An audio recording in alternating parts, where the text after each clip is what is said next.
Hi guys, my name's Sherry and I'm doing this video today because I had an accident 8 weeks ago tomorrow where I broke my fibula and my clavicle. I subsequently needed surgery on my ankle, open reduction and internal fixation. I now have a plate with 7 screws.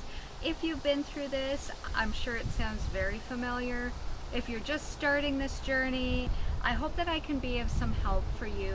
When it happened to me and through those especially the first few weeks after my surgery where I was not allowed to weight bear, I found it was very long. I did a lot of sitting. I'm not a person who typically does a lot of sitting, and so very thankful for others who put out a video similar to this to kind of explain what they went through. Every situation is different, but it gave me at least a little bit of an idea on what timelines to expect. My expectations in healing were maybe a little bit unrealistic. I was hoping that, 4 to 6 weeks I'm out of the cast and I'm walking again. And that wasn't the case in my situation.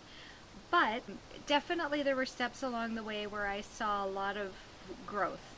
There were a few plateaus and that was frustrating, but from week to week I could see improvements and that was encouraging to me. So I want to share my story with you. First of all, how did it happen? Doesn't every good story start with, well, I was taking the motorcycle safety course. And I want to say a disclaimer here, no disrespect to the safety course whatsoever. The course was fantastic, and I actually fully intend to go back to the course and get my M2 license for the purpose of dirt biking. We have beautiful trails around our property and I want to go dirt biking with my family. So that is my goal and I will get back there. However, what happened was the course was being held at a college that had 2 very large parking lots with obstacle courses. There was a transition point for going from one parking lot to the next. We were told before we started doing the obstacle courses that if someone were to stall, we should pass the stalled rider. When I got to the point between the 2 parking lots, someone up ahead had stalled and the person behind that person stopped and the person behind that person stopped, and I was the 3rd rider. Because 2 other riders had stopped, I thought that perhaps one of the instructors had told us, stop here, let's regroup, for whatever reason. So I pulled up behind that rider and fully braked, everything under control. Well, the people coming up behind me were running out of room to get out of the lot, and they were saying, pass the stalled rider. So I pulled out to pass. I was too close to the bike in front of me and started to come off the clutch. My left handlebar caught on the bike in front of me. So that turned me into his bike, and then I'm holding on and it's turning. So I'm opening up the throttle as I'm trying to stay on the bike. The throttle opens right up. I end up riding up at the front section of this poor guy's bike in front of me. And if you're watching this, again, I am so sorry. I don't even know who you are, and I'm so glad you didn't get hurt. Rode up the side of his bike, lost control, and I fell over sideways, landing on my shoulder and the bike falling on my leg. I did not lose consciousness. Thank God we were in full gear. Unfortunately, I did actually sustain 2 broken bones. As soon as I hit the ground, I tried to sit up and I couldn't. It was like there was no strength there. It must have been, honestly, over 30 degrees and we're in full motorcycle gear. But right away, and I tried to move a little bit and I said my ankle was not okay. And only after about maybe 2, 3, maybe 5 minutes did I start to feel aching in my shoulder as well. The ambulance got there, took my helmet off, determined, yes, there's definitely something going on with the shoulder and the ankle's not good. I was loaded into the ambulance and taken to the hospital, offered painkillers on the way there. It seems silly now looking back. I actually refused the painkillers initially. They took my boot off. They wanted to cut my boot and I refused the cutting of the boot. This poor this emergency responder, very sweet lady, she was cringing, pulling off my boot, and then of course it hurts like heck. In my mind, I'm still thinking, oh, maybe it's a bad sprain and I don't want to lose my good boots. So the driver came and helped her. They had taken the laces right out and there was just this pivot that had to happen, and I said to her, just pull. They got the boot off, of course had to open up the bottom of my jeans, and she said, "I'm cutting your jeans," and I said, "I don't care if you cut my jeans."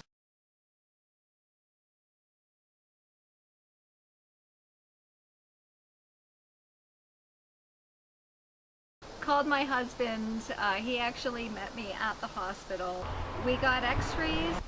Fortunately, the emergency response convinced me to take half a dose of fentanyl on the way to the hospital. And she said, they're going to need to do x-rays and they're going to need to move you and it's going to hurt. Because it was hurting just sitting there not moving. I was taken in for x-rays, determined what was wrong. Still didn't know at that time whether or not I was going to need surgery. And I was in and out of sleep at that point. I was exhausted.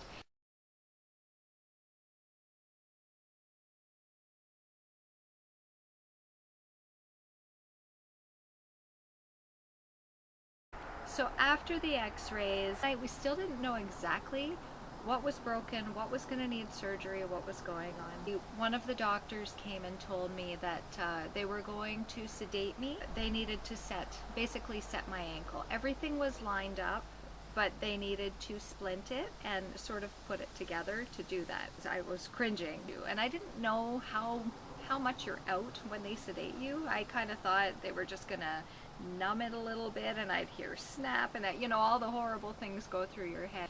She asked me if I could scoot down to the end of the bed so that my leg would hang over the bed because it would be easier for her to pull. Just the thought makes me cringe, and get everything in place. With my broken collarbone, even moving my upper body was excruciating, and the thought of trying to shimmy down to the end of the bed, I didn't even know what to say. The other nurses that were in there said, well, why don't we just wait until she's sedated? And I thought, yeah, that's a great idea. I have a vague recollection of an IV in my hand and starting to feel dopey. Next thing I know, I wake up, my foot is set, it's in a splint, I'm in a sling, and pretty much about as comfortable as I can be at this point.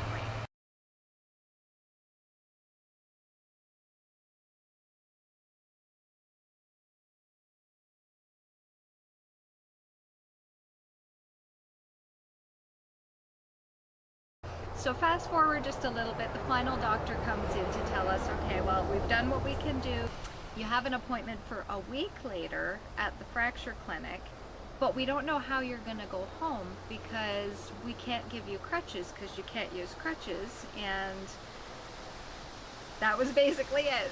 I've got my arm in a sling, the same side leg is bad, and I can use one crutch. I bought the crutches and I went to stand up with one crutch and one leg on the floor, and I got onto my foot, got into a wheelchair, and were rolled out. So that was the end of day one.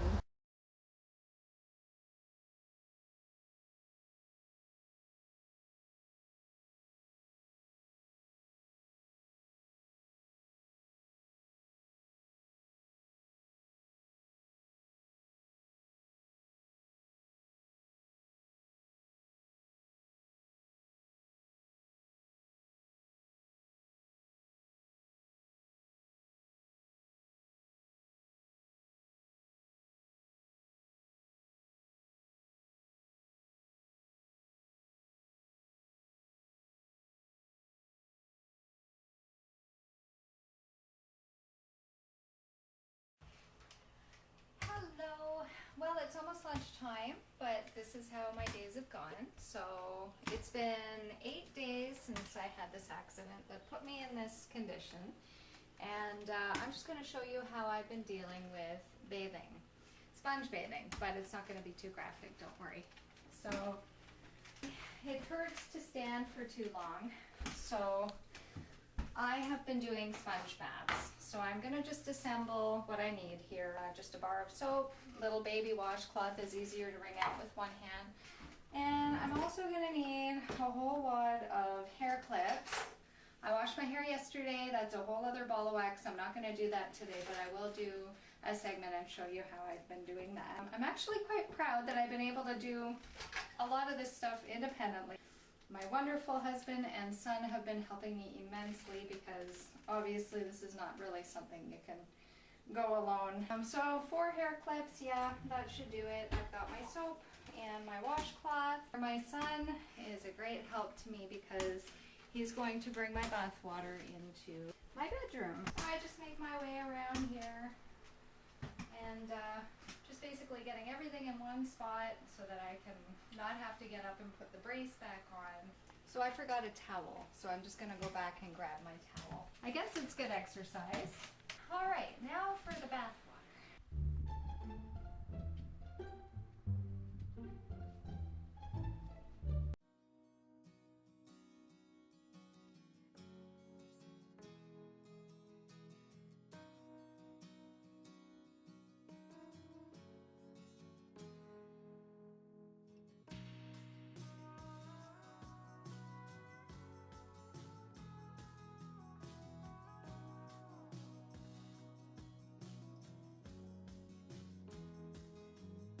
When I do bathe, I find that I really want to get the underside part of my forearm that's in the sling against my stomach all day because it does get pretty sweaty. The break in my clavicle is right where the shoulder bone would meet it, so if you can see this, it's pretty green and yellow and groovy right now. I kind of feel like Shrek, but obviously very sensitive to the touch still as well. So, you know, for washing, this is actually a pretty good arrangement. It feels so nice to get clean and just have a fresh arm.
Time to wash my hair.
straightened. Hopefully it will last 2 days, 3 days.